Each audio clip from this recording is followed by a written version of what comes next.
Hello नमस्कार दर्शकों, झनक सीरियल में आप सभी का स्वागत है। आज के एपिसोड में हम देख रहे होते हैं कि जहाँ पे 20 साल के बाद शिमूल बनी में एक जश्न मनाया जाता है जो कि मेला लगता है। और मेला वो काफ़ी खास मेला रहता है जो कि 3 दिन के लगातार समारोह पे लगता है। यहाँ पे हम देखते हैं कि 20 साल के गैप के बाद दिखाई देता है कि झनक जो होती है अपनी बेटी का इंतज़ार करती है। अभी उसको सब गाँव में नूतन के नाम से जानते हैं। निरुद्ध का साथ छोड़ने के बाद उसने अपनी बेटी को पढ़ाया लिखाया और पाल पोस कर बड़ा किया। आज उसकी बेटी जो है अपने एग्ज़ाम का रिजल्ट लेकर लौट रही है। झनक को काफ़ी इंतज़ार है अपनी बेटी का और उसने अपनी बच्ची का नाम भी झनक रखा हुआ है ताकि उसके जाने के बाद भी उसका अस्तित्व बना रहे। उसके बाद यहाँ पे उसकी बेटी आती है और वो तुरंत अपनी माँ के गले लग जाती है तो और रोने लगते हैं। तभी यहाँ पे झनक बोलती, क्या हुआ, तुम इस तरह से रो क्यों रही हो, बताओ कि भी मुझे। तभी गाँव वाले सोचते इस तरह से वो क्यों रो रही है, बता बता झनक क्या हुआ है तेरे साथ।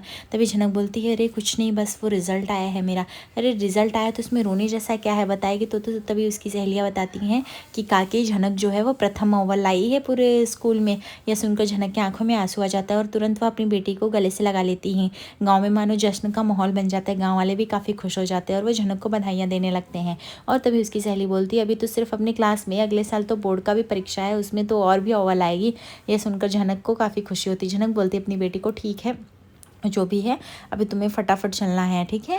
तभी यहाँ पे वो बोलती है कि हाँ लेकिन माँ मुझे बताओ ना, पराशर बाबू कभी आएंगे, मुझे मिलना है उनसे, मुझे उनकी बहुत याद आती है। तभी यहाँ पे झनक इशारा उसे बोलती है, धीरे से बोलो, कोई सीन हो गया तो यहाँ पे हड़कंप मचा देगा। तभी यहाँ पे वो वीर और दामू से पूछते हो, बोलते कि पराशर भैया का कुछ भी अता पता नहीं है, लेकिन ऐसे कुछ खबर आई है कि वो आने तो वाले हैं, देखते हैं भौजी वो आ पाएंगे कि नहीं आ पाएंगे। दूसरी तरफ हम देखते हैं यहाँ पे पुलिस की मीटिंग होती है और यहाँ पे उन पुलिस मीटिंग में ऋषि की एंट्री होती है जो कि यहाँ का मुख्य किरदार दिखाई देता है और वह झनक के लाइफ में एंट्री लेगा। और यहाँ तक कि वो एक पुलिस ऑफिसर है। उसके बाद उसको वहाँ पे पुलिस मीटिंग में बुलाया जाता है जहाँ पे पुलिस वाले बोलते हैं काफ़ी हार्ड वर्किंग और डरता नहीं है, इसलिए तो इसको बॉस भी इतना प्यार देते हैं और मानते हैं। उसके बाद वह जाता है कॉन्फ्रेंस मीटिंग में और वह अपने सर को सैल्यूट करता है जहाँ पे उसके सर बोलते हैं, हमने तुम्हें यहाँ किसी अर्जेंट काम से बुलाया, तुम्हें पता होगा हम पराशर जो कि काफ़ी टेररिस्ट अटैक में काफ़ी इन्वॉल्व हुआ है, हम उसके वजह से बुलाए हैं। वो कौन है, क्या करता है, उसकी पूरी हिस्ट्री निकाल के लेके आओ क्योंकि हमें जानना है ये बंदा है कौन, इसने पूरे सिस्टम को हिला के रख दिया है। तभी यहाँ पे ऋषि बोलता है, इतना ईजी तो नहीं है, लेकिन गांव में रहता है और हमारा एक आदमी लगा हुआ है, लेकिन फुल इन्फॉर्मेशन अभी तक मिल नहीं पाई है। तभी यहाँ पे पुलिस इंस्पेक्टर कहते हैं, देखो ऋषि, हर इस काम के लिए तुम ही फिट हो, मुझे लगता है तुम्हें करना पड़ेगा।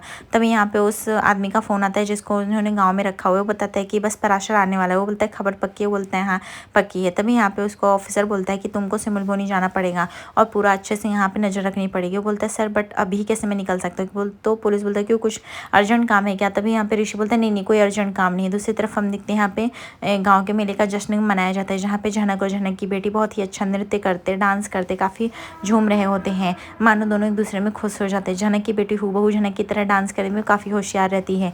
झनक भी काफ़ी खुश होती है, इतने सालों के बाद मानो एंजॉय करती हैं और वह अपनी बेटे को इतना खुश देख के उसको गले लगाती हैं क्योंकि झनक के अभी जीवन में एकमात्र लक्ष्य उसकी बेटी और उसके अलावा भी उसके खुश होने का कुछ भी नहीं है रीज़न। तभी वहाँ पे उसकी बुआ आती हैं और वह तालियां पीटने लगती है और बोलती हैं बहुत ही अच्छा है, तुम माँ बेटी सिर्फ नाचने पे फोकस करो और कुछ मत करो, घर के काम धाम और कुछ नहीं करना, बहुत सारी टोकरियाँ बनाने को पड़ी हैं वो सब मत बनाना, कोई लोग यही सब करती रहना। यह देखकर झनक को काफ़ी गुस्सा आता है क्योंकि वह बुआ से बिल्कुल भी खुश नहीं रहती, उसको पता है उसकी बुआ अच्छी नहीं है। तभी वो गाँव वाले बोलते हैं, अरे तो झनक का इतना अच्छा नंबर आया, इतना अच्छा प्रथम अव्वल लाई है, तो इस उपलक्ष्य में तो नाच तो सकती ही है ना। तो उसकी बुआ बोलती है, अच्छा तो पढ़ लिख के क्या ही कर लेगी, जैसे इसकी माँ ने क्या कर लिया है, पता नहीं किसकी बेटी है क्या है, आज तक इसके बाप का भी पता नहीं चला है और पराशर को मर दिया है, पराशर की वजह से इसको हम लोगों ने अपने घर में रखा हुआ है, नहीं तो कब का धक्के मार के निकाल दिए होते, पता नहीं क्या कर रहे हैं। और तुम कब से यहीं बैठी रहोगे, तो कुछ टोकरी बनाओगे तभी तो कुछ पैसे आएंगे कि नहीं आएंगे। तब यहाँ पे कंका बोलती है कि हाँ वही तो, इसके बाप को पता ही नहीं है कौन है क्या है, पता नहीं कहाँ से आई है लड़की, सबने शहर से आई हुई लड़कियों को इतना स्थान दे दिया है कि इसको ज़्यादा महत्व देने लगे। तभी यहाँ पे झनक बोलती बस करिए कंका मौसी, आप मेरी माँ के बारे में इस तरह से मत बात कीजिए। तभी यहाँ पे उसकी बुआ जो होती है झनक को चुप करा देती है, बोलती बस करो, इतना ही उड़ना है तो पहले अपने बाप का पता कर, तेरा बाप कौन है उसके बाद ही आना। अपनी माँ से पूछा कभी तुम्हारे बाप कहाँ है। तभी झनक को काफ़ी रोना आ जाता है और वो अपनी बेटी का हाथ पकड़ के ले जाने लगती है, लेकिन वो रोक लेती, बोलती बस करो, आपको कहीं जाने की ज़रूरत नहीं है। और बुआ दादी पहले ये बताओ तुमको प्रॉब्लम क्या है? जब देखो तब तुम मेरी माँ को रुलाती क्यों रहती हो? तुम्हें पहले भी बोला है ना, अगर तुम इस तरह से रुलाओगे तो ठीक नहीं। लेकिन झनक ज्योति अपनी बेटी को चुप करा रही होती है। कंका बोलती है कि ये देखो इसकी बेटी की भी जुबान कितनी बढ़ गई है। बुआ मैं तो पहले से ही बोल रही थी। तभी यहाँ पे बोलती क्या जुबान बढ़ गई है और क्या गलत किया है? मैं बोल रही हूँ मेरे पिताजी एक दिन आएंगे, और जब आएंगे ना तो तब तुम लोग की बोलती बंद होगी। उसके बाद यहाँ पे झनक ज्योति अपनी बेटी का हाथ पकड़ के काफ़ी दुलाती है और बोलती है कि मैंने तुझे कितनी बार बोला थोड़ा कम बोलने के लिए। तभी यहाँ पे उसकी बेटी बोलती बस करो माँ, मुझसे कम नहीं बोला जाता। कोई आपको इस तरह से सुनाए, मैं ये सह नहीं सकती हूँ। मैं आपको पहले भी बता चुकी हूँ, लेकिन मुझे लगता है आप बताओ ना मेरे बाबा कौन है, वो मुझे छोड़ के क्यों गए, कहाँ गए? झनक बोलती मेरे इन सवालों तेरे सवालों का मेरे पास कोई जवाब नहीं, मैं जा रही हूँ। यहाँ पे उसकी बेटी मन ही मन डिसाइड कर लेती कि एक दिन बाबा मैं आपसे मिलूंगी और पूछूंगी मेरी गंगा जैसी पवित्र माँ पे आपने इतनी उंगली क्यों उठाई और उन्हें क्यों छोड़ दिया। दूसरी तरफ हम देखते हैं यहाँ पे मून जो है काफ़ी एज अ करियर वूमेन दिखाई देती है, और वो कॉलेज में टीचर रहती है जो कि बच्चों को पढ़ाती हैं। और उसके बाद यहाँ पे ऋषि भी काफ़ी सक्सेसफुल ऑफिसर बन दिखाई देता है, जहाँ पे ऋषि और मून का काफ़ी अच्छा गहरा रिश्ता है और वो लोग शादी की बात करने ही वाले रहते हैं। यहाँ पे ऋषि जैसे घर पहुँचता, घर वाले बोलते ऋषि तो इतना जल्दी आ गया, वैसे तुझे पता है ना कल अर्शी जी आने वाले हैं अपनी बेटी के रिश्ता के लिए और सब कुछ बात करने के लिए, तो तू यहाँ पे क्या कर रहा है? तभी यहाँ पे ऋषि बोलता है एक्चुअली कुछ अर्जेंट काम है जिसकी वजह से मुझे बाहर जाना पड़ेगा। कहाँ जाना पड़ेगा, किस काम से जाना पड़ेगा, मैं वो सब आपको डिटेल नहीं दे सकता, लेकिन मैं यहाँ पे कल अवेलेबल नहीं हूँ। इफ़ अगर वो आती हैं तो आप लोग बात कर लीजिएगा। तभी यहाँ पे वो लोग बोलते हैं बट अर्शी जी तो स्पेशली तुझसे मिलने आ रही है, तो हम उससे क्या ही बात करेंगे ऋषि। ऋषि बोलता है वो सब मुझे नहीं पता, जो भी है मैं मून को समझा दूंगा, लाइक मैं बोल दूंगा उसको कि ऐसी ऐसी बात है, लेकिन मैं अभी यहाँ पे नहीं रह सकता क्योंकि काम बहुत अर्जेंट है और मुझे जाना है। दूसरी तरफ यहाँ पे मून ज्योति अपनी सहेलियों से बात कर रही होती है, वो उसकी सहेलियाँ बोलती चलो ये तो अच्छा है कि अर्शी जी मान गई है तेरी और ऋषि की शादी के लिए। तभी यहाँ पे बोलती शादी कन्फर्म ही है, बस कल जाके हमें बस घर वालों को बताना है कि हम लोग वी आर रेडी। तभी वो बोलती चलो अच्छा, लेकिन प्रिंसिपल ऑफिस में जाके पहले रजिस्ट्री तो कर, तू आई है हमेशा तेरा एंड टाइम लेट रहता है। तभी बोलती है अरे अरे ठीक है मैं सब कुछ मैनेज कर लूँगी, तुम लोग इतना चिंता मत करो, कैसे है क्या है वो भी देख लूँगी। बस ऋषि बस मेरे कल मॉम डैड जाएंगे ऋषि के घर और ऋषि के भी मॉम डैड मान जाएंगे, शादी की डेट निकल जाएगी, देन हम लोग शादी कर लेंगे। और क्या इतना इजी तो है, इसमें इतना सोचने जैसा क्या बात है। दूसरी तरफ हम देखते हैं कि यहाँ पे जनक टोकरिया बना रहे थे, तभी उसकी बेटी भी आके बनाने लगती है। वो बोलती है बेटा तू जा पढ़ाई लिखाई करना, मैं कर रही हूँ ना। वो बोलती नहीं माँ मुझे अच्छा लगता है, और वैसे भी आपको ऐसे अकेले छोड़ के जाने का मन नहीं करता, अगर आप काम करोगे तो मैं भी करूँगी ना यहीं पर बैठ के। तभी बोलती चलो अच्छा है, लेकिन तुम्हें पता है ना तुम्हें पढ़ाई भी ध्यान देनी है। बोलती हाँ हाँ माँ वैसे मुझे बहुत अच्छा लगता है तेरे साथ हाथ बटा के ऐसे काम करने में, बहुत मज़ा आता है, बस तू उसे सैड मत होया कर। उसके बाद झनक ज्योति अपनी बेटी को पुचकार रही होती है। दूसरी तरफ हम देखते हैं यहाँ पे अदिति जिसका नाम होता है वह यहाँ पे पढ़ा रही होती है बच्चों को। तभी वो देखते हैं ऋषि का कॉल आ रहा होता है, सोचती है वो लेक्चर्स खत्म होने के बाद कॉल बैक करेंगी। वो जैसे लेक्चर से फ्री होती है वो ऋषि का कॉल पिक करती है और ऋषि उसको बताता है कि किसी इमरजेंसी की वजह से वो बाहर जा रहा है, वो कल अवेलेबल नहीं। ये सुनकर मून का मूड अपसेट हो जाता है, लेकिन ऋषि रिक्वेस्ट करता है कि प्लीज़ हम एक रेस्टोरेंट में मिल तो सकते हैं, प्लीज़ तुम कॉलेज के पास वाले रेस्टोरेंट में आओ। उसके बाद दोनों लोग जाते हैं मिलने के लिए। ऋषि बताता है कि एक इमरजेंसी आए, अगर इमरजेंसी नहीं आई होती तो मैं ऐसा कभी नहीं करता, तुम्हें पता है और यू नो ना मेरा काम कैसा है, इसलिए मुझे जाना पड़ेगा और गाँव में जाना है, और उस गाँव में जो भी है वो काम मुझे फिनिश करना है, तो इसलिए मेरा जाना बहुत ज़्यादा ज़रूरी है। तो मैं बाद में भी अर्शी आंटी से मिल सकता हूँ, यू नो सब कुछ क्लियर है, बट वो मेरे घर पे जा सकती है। मून बोलती इट्स नॉट ईजी, इतना सब कुछ ईजी नहीं है मॉम, गुस्सा करेंगे, तुम्हें ये सब बात पता होनी चाहिए। ऋषि बोलता है मेरा काम अगर इतना इंपॉर्टेंट नहीं होता तो मैं इतना कुछ कभी फोर्स नहीं करता ना। तभी वो पूछती कौन से गांव में जाने वाले हो।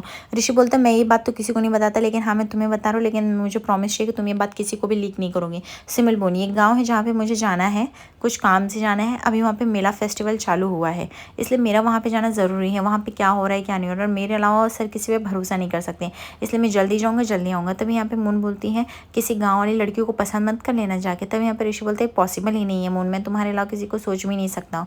मून बोलती पता नहीं क्यों जैसे गाँव ख्याल आते से लगता है मैं गाँव से कहीं जुड़ी हुई हूँ। एनीवेज ठीक है एक काम करो तुम जाओ मैं संभाल लूँगी।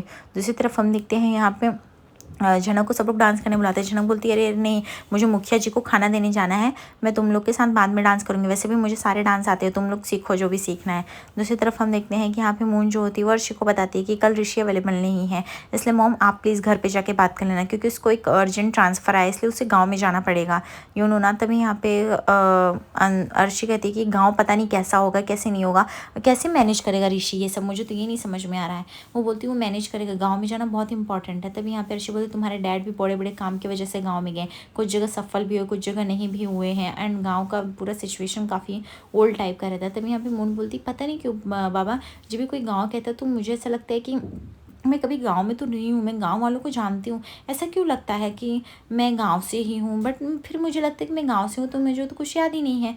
तभी यहाँ पे अनिरुद्ध बोलता है ऐसा कुछ भी बात नहीं है, तुम ज़्यादा सोच रही हो। इफ़ गाँव है, आई थिंक शिमुल बोनी गाँव है क्या? तभी बोलते हैं हाँ हाँ ऐसे ही गाँव है, वहाँ पे फेस्टिवल वगैरह लगते हैं इसलिए वो जा रहा है करके।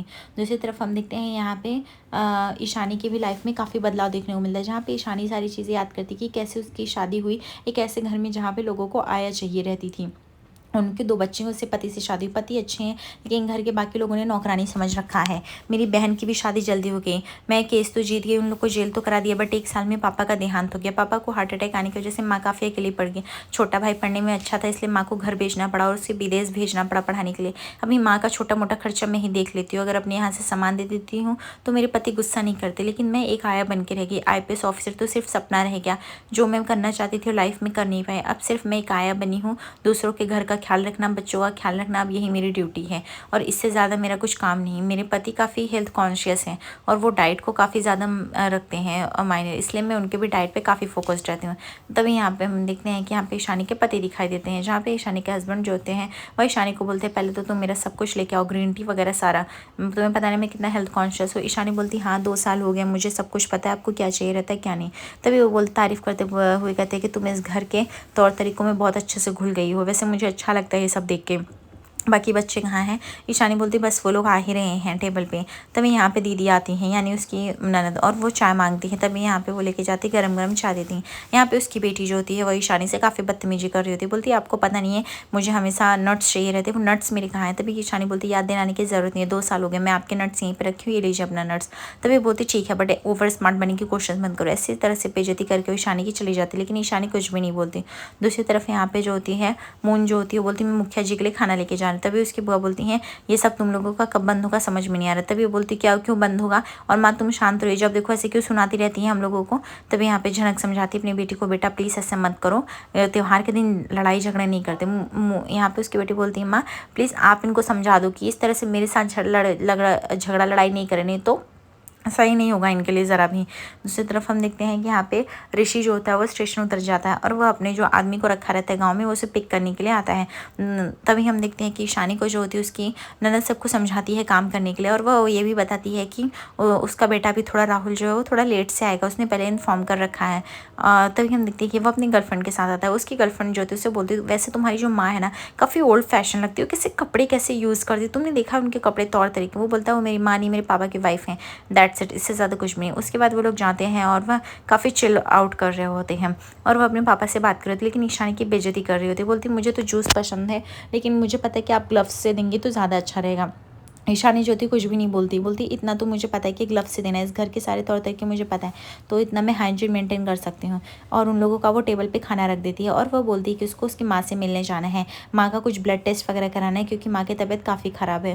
बहन काफ़ी दूर रहती है ससुराल से, इसलिए मैं ही नज़दीक हूँ, मुझे ही जाना पड़ेगा, अगर आप लोग की इजाज़त हो चली जाऊँ मैं। वो लोग बोलते हैं कि अगर तुम्हें जाना ही है तो हमेशा एक दिन पहले हमें इन्फॉर्म करो, अभी के लिए तुम जा सकते हो। यहाँ पे हम देखते हैं कि ईशानी भी अपने साइकिल चला के फटाफट आ रही होती है और ऋषि भी अपना बाइक चला के जा रहा था, लेकिन अचानक से ईशानी बीच में आ जाती है और ऋषि का बैलेंस खो जाता है और दोनों अचानक से गिर जाते हैं, जहाँ पे ईशानी का डब्बा भरा खाना जो होता है लेके गिर पड़ती है। ईशानी को काफ़ी गुस्सा आता है ऋषि पे और ऋषि को सुनाने लगती है क्या तुम अंधे हो, तुम्हें दिखाई नहीं देता। ऋषि बोलता है क्या तुम अंधी हो, तुम बीच में आ गई हो। तभी ईशानी बोलती है पहली बात तो ये रोड तुम्हारा नहीं है, सबका है, ठीक है। आज रात के एपिसोड में देखेंगे जहाँ पे ईशानी जो होती है उस ऋषि से बदला लेने के लिए उसके बाइक का हवा निकाल देती है, जहाँ पे ऋषि समझ जाता है कि ये छेड़खानी किसकी है और उसकी बहस हो जाती है झनक से। दूसरी तरफ हम देखते हैं कि यहाँ पे अर्शी जो होती है वो बोल देती है ऐसी फैमिली में अपनी बेटी की शादी नहीं करेगी। आगे एपिसोड पे बने दर्शकों लाइक